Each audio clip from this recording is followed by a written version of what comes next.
Hey everyone, CT Luna here, author of Brown Beyond Borders, Emerging into Golden Multidimensionality.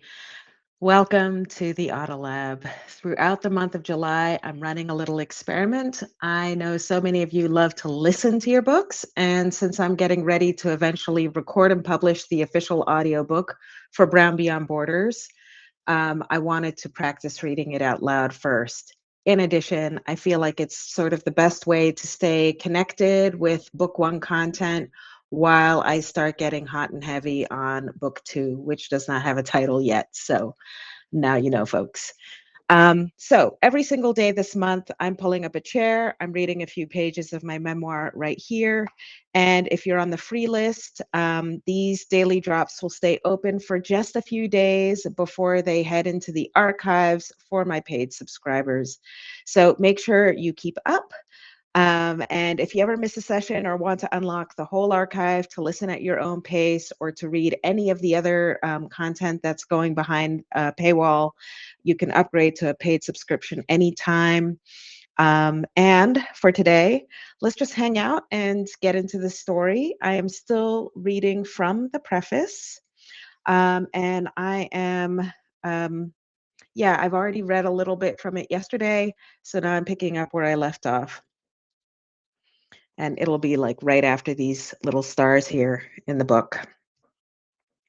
Okay.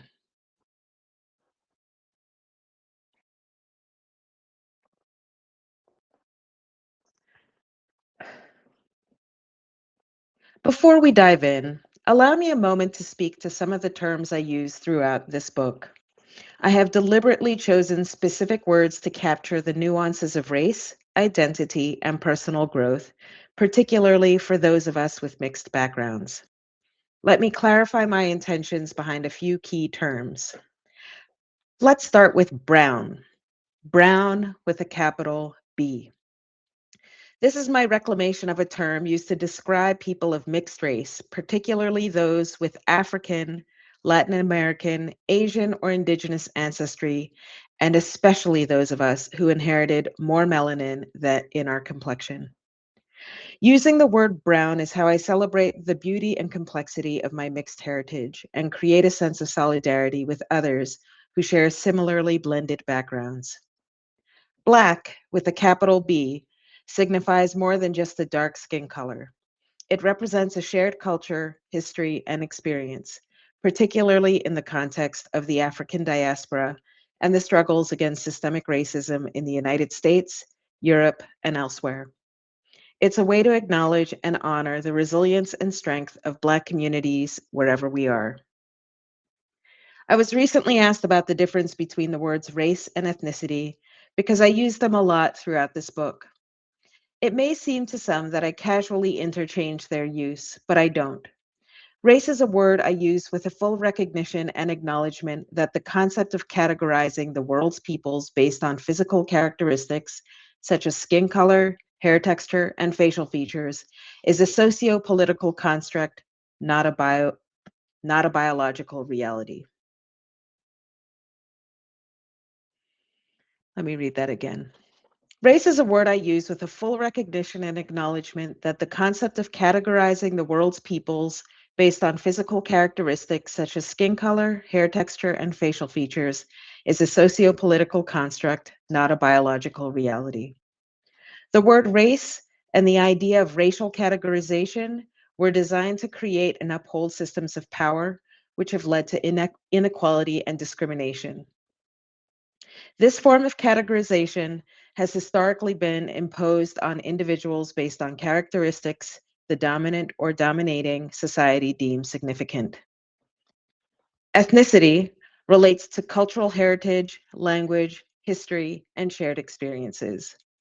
I have personally found more freedom to self define without external challenge my ethnicities in a more fluid, community contextual way. Sometimes I speak about simultaneously biracial and multi ethnic people. And in these cases, the geographical or community context is at play. For example, a person living in and born in Hawaii to a dark skinned Tongan parent and a lighter skinned Chinese parent would primarily be considered multi ethnic. because the context in which they live celebrates the cultural differences that person embodies. They are American, Hawaiian, Tongan, Chinese, and Pacific Asian. As a catch all, they are brown.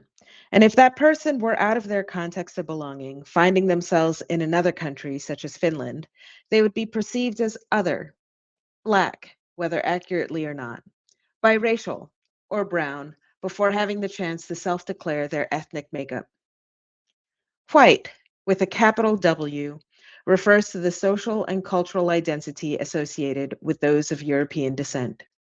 And while I certainly acknowledge that a person born to, say, a white Frenchman and a white Swede would have every right to call themselves a person of mixed heritage or multi ethnic, I would hesitate to call them biracial or brown in this book. Not to exclude, but rather to acknowledge the lived experiences and struggles of individuals who are othered based on their appearance aligning with arbitrary racial classifications created centuries ago.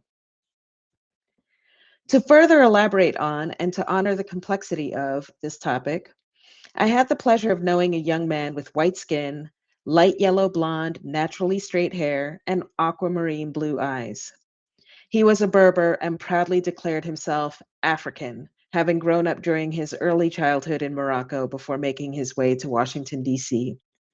While I don't know how he self identified racially, black, brown, or white, I'm confident he had the agency to decide how, when, and to whom he would reveal his African ethnicity. Again, this goes to show how challenging it can be to write about this topic in a way that's fair, balanced, and clear. Let's return to the topic of the terms I use throughout this book. Some people have warned me against using the term immigrant. They have yet to provide a compelling reason for not using it to describe myself when it applies. The word immigrant encompasses individuals who have left their country of birth or their country of naturalization to settle in a new country. It acknowledges the challenges and opportunities that come with navigating multiple cultures and identities, as well as the resilience required to adapt and thrive in a new environment. For my entire life, I have used the word immigrant to describe myself, or it has been erroneously applied to me when I move through my life in my birth or naturalized home countries. Golden. In one of the stories I tell later on in this book, I was inspired to use the word golden to describe and celebrate the group of mixed heritage individuals I met and worked with on Maui, Hawaii. While I'm proud to call myself brown, golden felt so much more fitting to describe the diversity and shades of beauty brought by the people I encountered there. Over the years, golden has grown to encompass so much more: the potential and inner beauty that resides within each individual, particularly those who have been marginalized or underestimated due to their race, ethnicity, or intersecting identities. Golden captures the spiritual and limitless potential and multidimensionality that resides within everyone. I understand that many of these words can carry different meanings for different people. And my intention is not to offend or exclude, but rather to create a context for open and honest dialogue about race, identity, and belonging. And by using these terms in a conscious and intentional way, I hope to reclaim the narrative and empower others to embrace their own unique identities. This book is an invitation to explore the complexities of our backgrounds and to celebrate the richness and diversity that comes with being authentically you. It's a journey of self discovery, a quest to uncover our golden multidimensionality, and a testament to the power of embracing our whole selves. Join me on this journey in discovering who you truly are and cross the threshold into your own golden multidimensionality. And that is where we're stopping for today. Now, since today's reading segment was a bit shorter than yesterday's, I wanted to try something fun and answer a question I get asked all the time. In fact, I was asked this question just about 2 days ago. How long did it take me to write this book? Well, the truth is, it took a really short time, but it also took a really long time. So, this book did not start with the intention of becoming a book. A lot of it, I am a writer vocationally, so I spend quite a bit of time writing, not only at my day job, but also in my free time. And so a lot of these anecdotes and moments throughout my life, I've recorded them in lots of journal entries and as little stories. So I actually had all the notes there. And it was about 3 years ago, no, 2 years ago in 2024, that I realized that all of these stories that I had collected, they all had my biraciality as a connecting thread. And so I kind of just explored some of those stories that I had, and I started to map them out. And that was in October of 2024. And in that time when I was doing that, I realized I actually had content for half of a book, or I had about 25,000 words already sort of pulled together.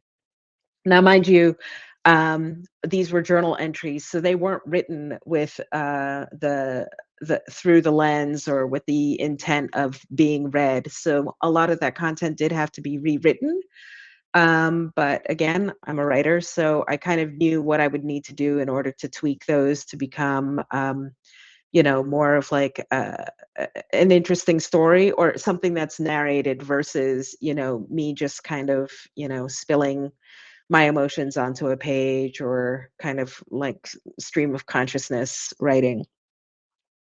So, from that point, it was in September, I think, I started to pull the materials together. And I actually worked with a wonderful woman, Liz Leba, through her Crown and Quill program. If she ever has something like that again, I don't think she's continuing it, but if she ever opens something like that again, I encourage you to sign up for that program. And she also echoed what I thought to be true, which is like, Cynthia, you've got mostly a book here. So we kind of looked at the content that we had. I kind of just shared with her some of the themes that I was exploring in the content that was already there. And after about two conversations, I identified, okay, what are the stories or anecdotes that I can identify in my time since Washington and since Hawaii, et cetera, that I could kind of like use to connect the pieces together and create a sort of seamless story. So that writing of it, or the final 25,000 words, took maybe another 2 or 3 months. All of that was on the side of a full-time job. So I'm used to kind of understanding what my writing rhythms are. So I know when I'm inspired to write, and I know when I'm not having a good writing day, and I don't even try. So yeah, I was done with that by December or January of 2025. The first few months of 2025, I didn't really look at the content very much. I started to get back into the book earnestly in June of 2025, so last June, and that's when I started to edit it very heavily, revise the book, do some restructuring. It went through developmental edits, revisions. I used AI in case that might be another question. I used AI to help with the editing of the book as well. And in July of last year, I decided to use Substack as a platform for starting to communicate around my book. And that's when I had also decided, it was June or July of last year when I decided that I would self publish and that I wouldn't go the traditional publication route. It did feel urgent because we all know what was happening in the first 6 months of January of 2025.